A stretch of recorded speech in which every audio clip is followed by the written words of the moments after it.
Happiness in India is mostly economic. Don't believe the gurus who tell you happiness is a state of mind. And if they still insist, ask them to talk to a housewife who's living a life of depression and in bondage, unable to feed her 4 children. I have a very simple proposition here for each one of you. How about rupees 100,000 into the bank account of every household, every year? No questions asked, no strings attached. I can see most of you already excited. Some of you still not breathing hard.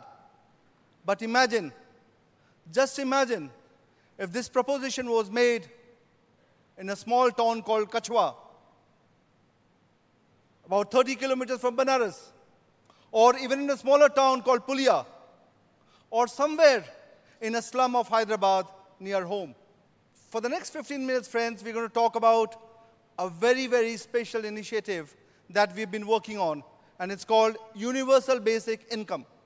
In the layman's language, it's something like getting money for free every year.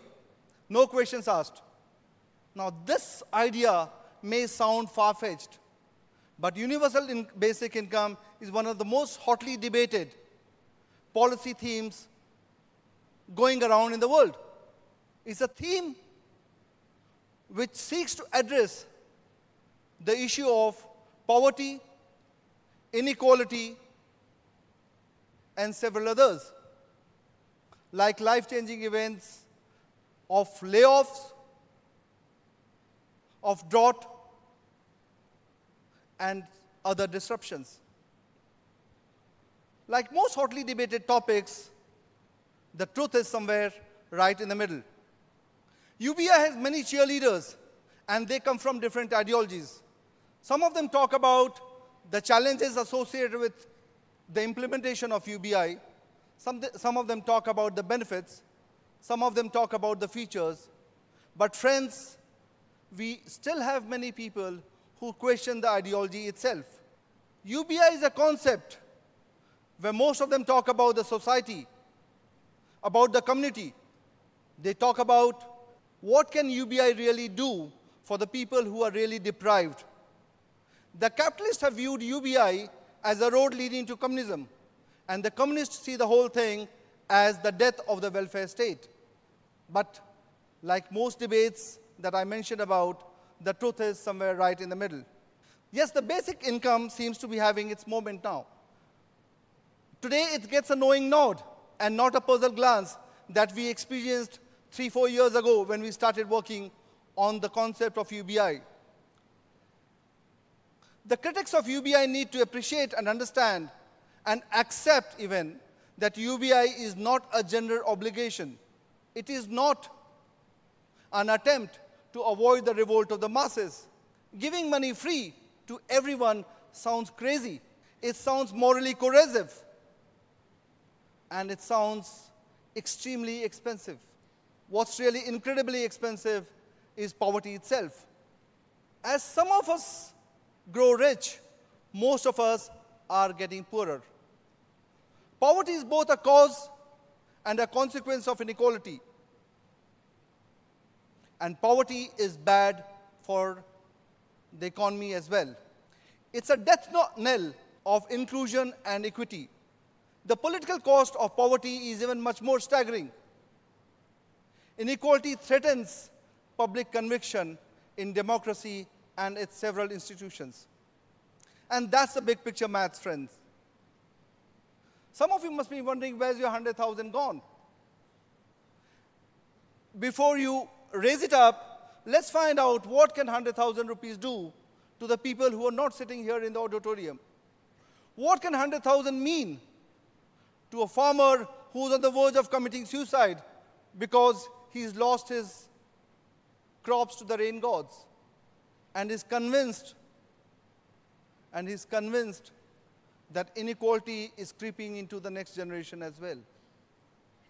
What does 100,000 mean to an aged couple who have no money and no health benefits?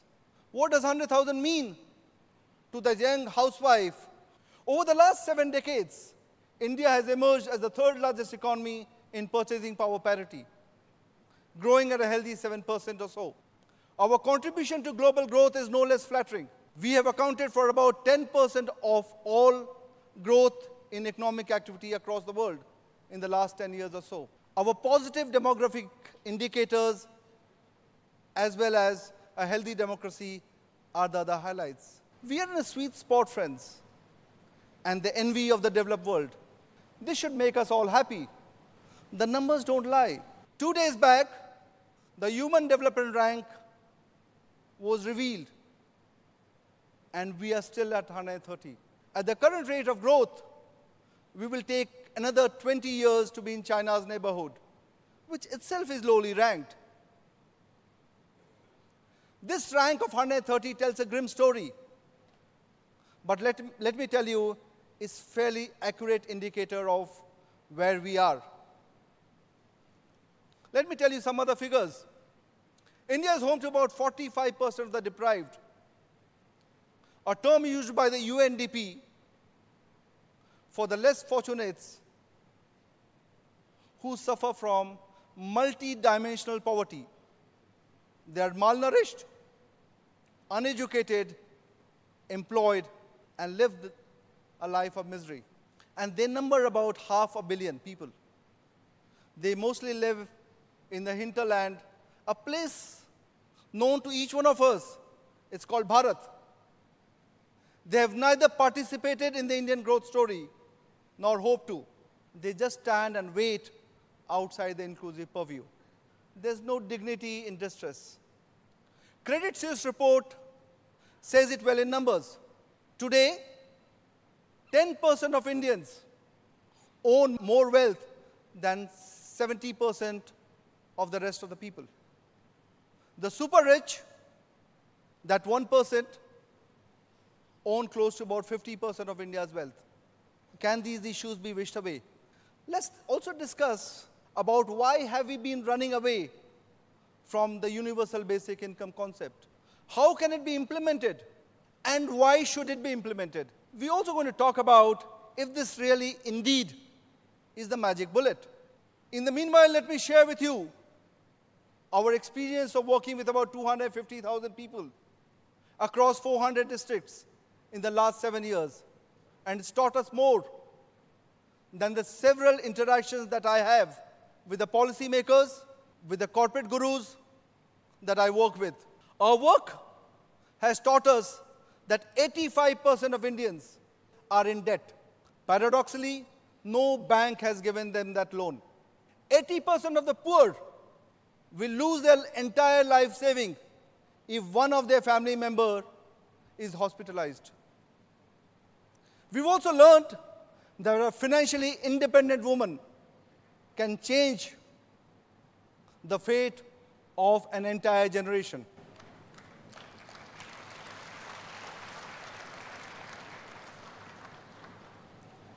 We've learned that in India, two segments matter most.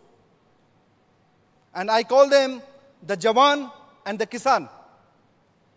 They relate to poverty, skill, employment, hunger, and several others.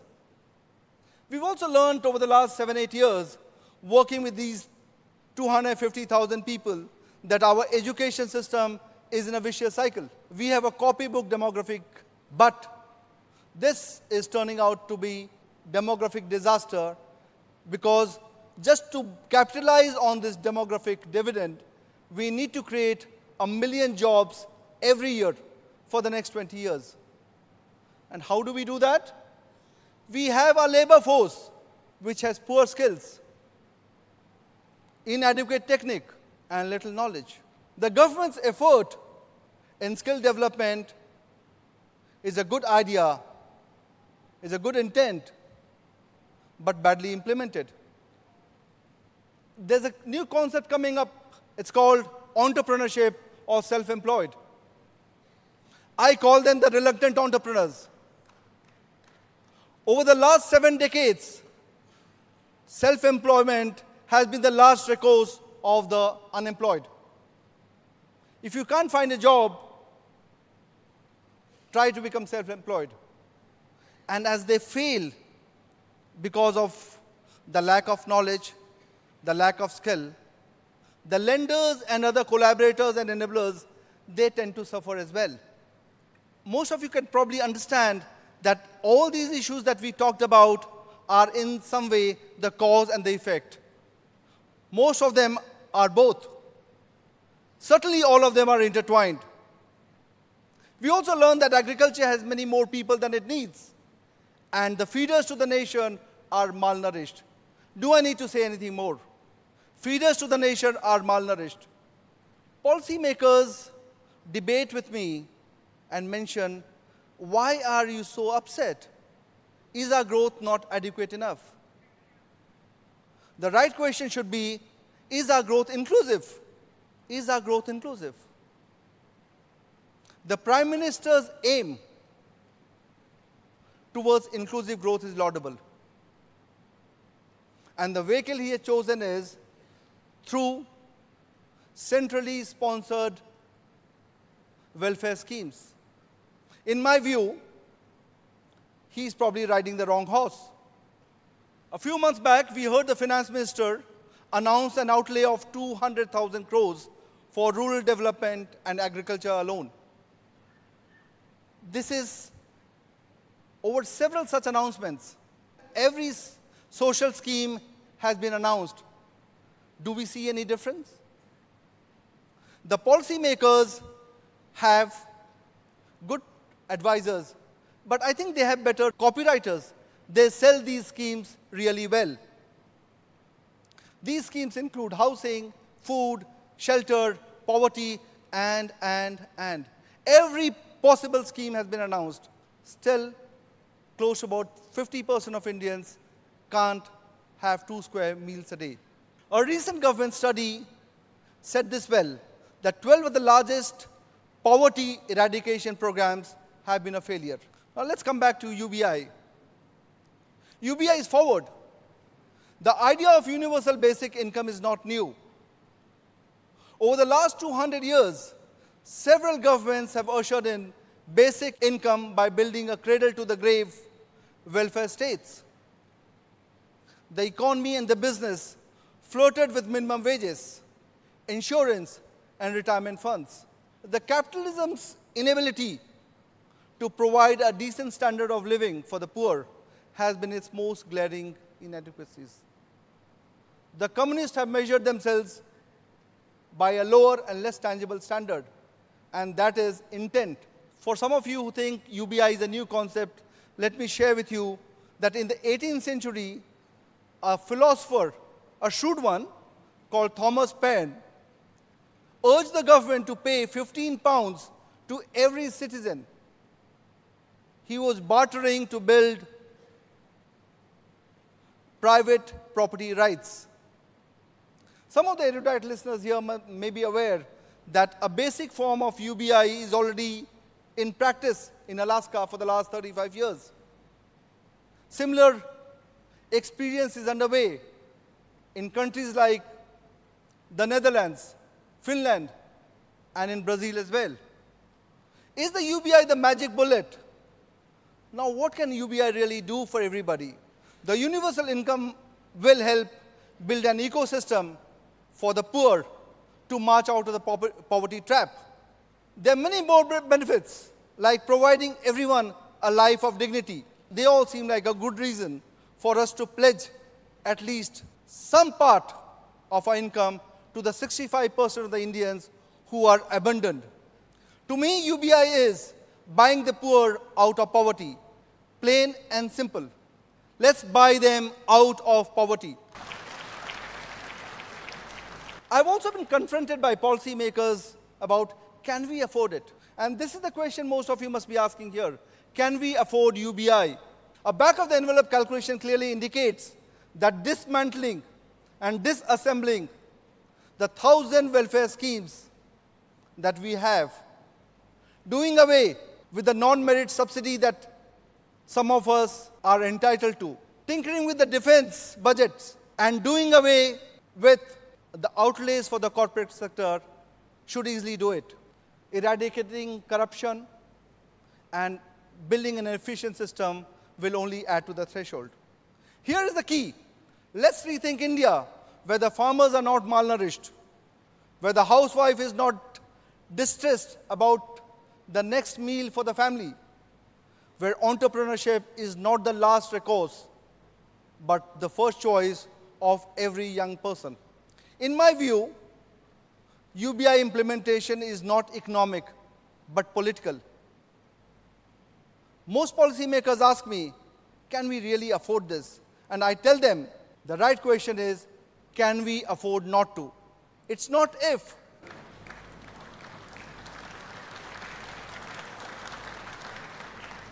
It's not if, but when.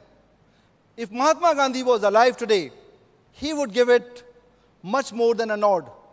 He will approve it, he will endorse it, and he will make sure that it's implemented. Thank you so much.